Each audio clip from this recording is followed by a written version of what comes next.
Hello everyone, it's Shirley. Today we're making a lemon loaf. You know that Starbucks lemon loaf everyone loves? This is the vegan version. Super moist, bright lemon flavor, thick glaze on top, no eggs, no dairy. Let's get into it.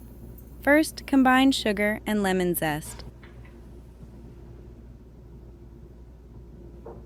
Rub the lemon zest right into the sugar with your fingers. It releases all the lemon oils and makes the flavor so much stronger. Add flour, cornstarch to soften the crumb, baking powder, baking soda, salt. Whisk until evenly combined.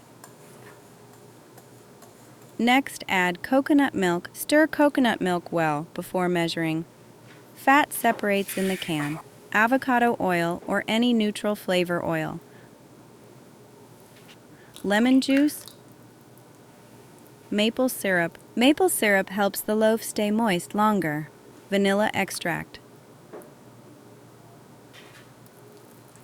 Whisk until the batter is smooth and slightly thick. Do not overmix or the crumb will be dense. Pour batter into a 9 by 5 inch loaf pan. Bake at 350 degrees Fahrenheit, 180 degrees Celsius, 40 to 45 minutes. In the meantime, make the lemon syrup. Combine lemon juice and sugar in a microwave-safe bowl. Stir. Then microwave on high for 20 to 30 seconds. Stir the mixture well until the sugar completely dissolves. Cool the loaf 15 minutes in the pan, then transfer to a rack.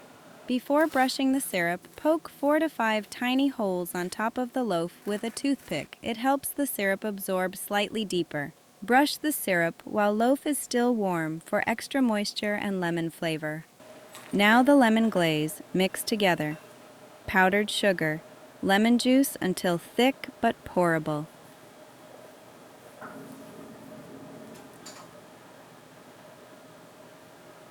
Once the loaf is completely cool, pour the glaze over the top and let it set. If the loaf is slightly warm, the glaze will run off. Then add lemon zest. Slice it and you'll get that moist, soft, fine crumb with bright lemon flavor and the glaze cracking slightly on top. That's exactly what you want. The loaf tastes even better the next day. Full recipe is on shirleycooking.com. Link in the description. Happy baking!